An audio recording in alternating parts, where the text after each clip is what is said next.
네, 머니투데이 기사 함께 읽어보겠습니다. 자, 조가의 신문 같이 읽어보는 시간, 부자들의 경제신문을 읽는다. 한국투자증권 아이언스타 김성훈 팀장입니다. 안녕하세요. 네, 안녕하세요. 네, 오늘 머니투데이 헤드라인에서는 한국지음이 다행히 법정관리를 피했다라는 소식입니다. 한국지음 노사가 법정관리 여부를 판가름하는 데드라인 직전에 극적으로 임금단체 협약에 잠정 합의했습니다. 법정관리로 가는 파국을 면했고요. 오늘 뒷부분 한 가지만 더 볼 텐데요. 부동산 소식입니다. 강남도 꺾이고 있습니다. 자, 매매 전셋값이 빠진다. 강남마저 이 갭투자에 발 뺄 때라는 소식과 함께 이 그래프 보이고 있는데요. 서울 아파트의 매매 가격 대비 전세가율 추이가 꺾였습니다. 이 대출 등에 무리하게 투자하신 분들 아마 주의하셔야 될 것 같고요. 오늘 하이닉스 봐야 되겠죠, 여러분. SK 하이닉스 1분기 영업이익 4조 3천억 원. 와, 비수기에도 불구하고 역대 2위의 실적을 냈습니다.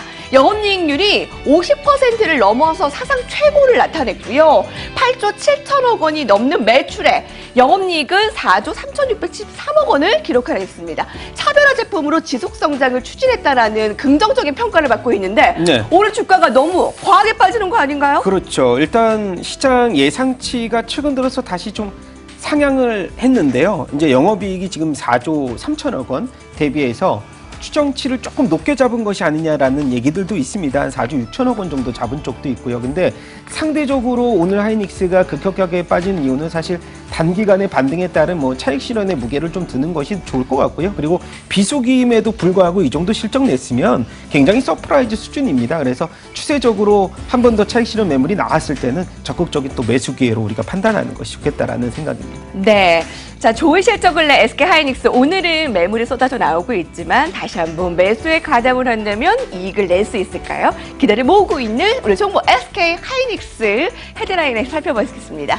오늘 첫 번째로 경제신문에서는 머니투데이에서는 본색을 드러냈다라고 표지를 장식했습니다. 바로 엘리엇이 현대차, 현대모비스의 합병을 주장하며 지주사 전환을 요구하고 있는 것에 대해서 본색을 드러냈다라고 평가를 하고 있는데요. 자, 자사주 소각과 배당주 정책도 더 강화하라라고 제안했습니다. 표로 자세히 보시면요. 현대모비스와 현대차를 합병해 지주사를 경쟁력 있는 글로벌 완성차 제조업체로 재탄생시켜라라고 제안했습니다. 현대모비스와 현대차의 대차 대조표 과다 잉여금을 줄여야 한다며 현재와 미래 모든 자사주 소각을 제안했고요.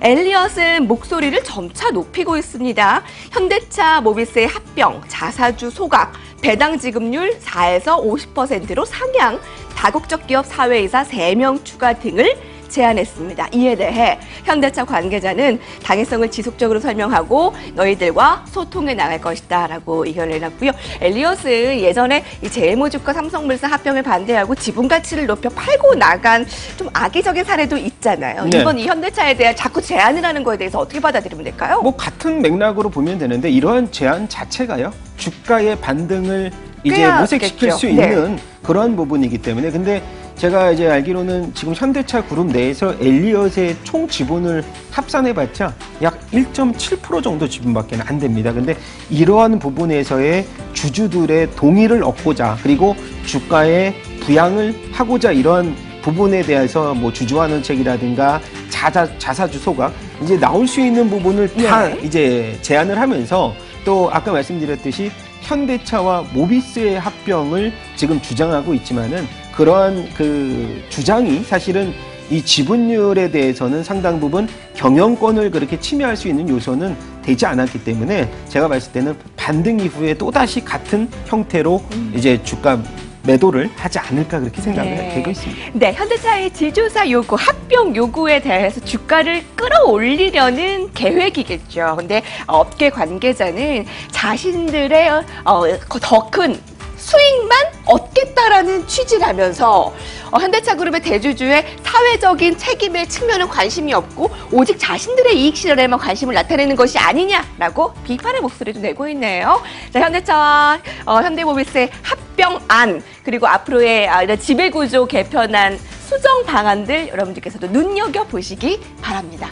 유가가 계속 오르고 있어요. 70달러를 넘어서면서 이 OCI도 주가가 상향되고 있습니다. 2017년 6월, 그러니까 약 1년 전에 주가가 9만 원대 흐름이었는데요. 지금 주가가 16만 원을 뛰어넘었습니다. 주가가 많이 올랐죠. 연초 대비해서도 23%가 올랐습니다. OCI는 유가가 상승하면 주가가 함께 상승하는 종목이기도 한데요.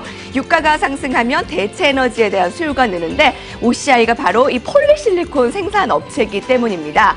WTI와 브렌트유가 각각 2014년 11월 이후 최고치를 넘어섰습니다. 68달러를 넘어선 WTI 앞으로 더 오를 것으로 전망을 하는데요. 자, 그럼 OCI의 주가가 더 오를 것인가? 일부 증권사에서는 이미 많이 올랐다라는 판단인데 이 양측의 의견에서 어떤 쪽에 사실 더 갈 수 있을까? 그렇죠. 못 갈까? 지금 보면은 이제 더 갈까에 제가 좀 생각을 말씀을 드려야 될 것 같은데 최근 주가 흐름은 횡보 흐름을 조금 이어갔습니다. 16만 원대를 지금 어느 정도 지지를 해주면서 반등을 꾀하고 있는데 약간 말씀드렸듯이 유가의 상승은 제가 봤을 때는 뭐 이 중동의 감산이라든가 이런 부분에서 조금 무게를 더 둔다면 유가 추가적인 상승이 가능하다면 OCI의 이런 카본 케미칼 부분의 실적도 자연스럽게 높아질 거고요. 최근 들어서 그리고 중국의 환경 규제에 따른 수혜주라고 볼 수가 있을 것 같고요.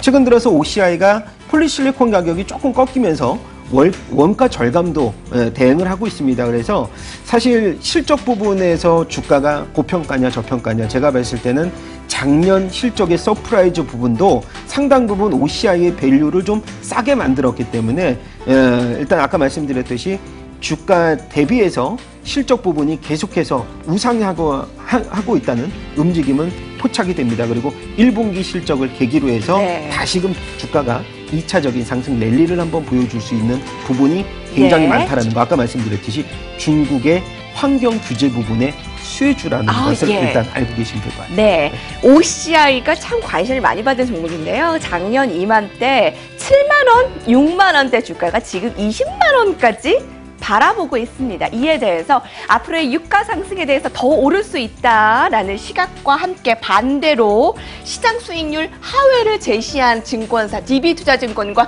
KB투자증권인데요. 두 회사는 현재 OCI 주가보다도 낮은 13만 5천 원, 14만 원대의 목표 주가. 이거는 거의 뭐 매도 의견이죠. 그렇죠. 팔라는 의견이죠. 함께 이색적으로 살펴봤습니다. 자, 실적 시즌에 중점에 나여져 있습니다. 호텔신라가 예상을 뛰어넘는 사상 최고치의 실적을 낼 것으로 보입니다. 자, 기대를 모으고 있는 호텔신라 주가도 오늘 상향되고 있고요. 올해 영업이익 추정 1,526억 원에서 숫자가 좀 더 잘못됐어요. 1,601억 원으로 올렸습니다. 자, 2014년에 1,390억 원을 넘어서는 사상 최고 이익이 낼 것으로 보이고요.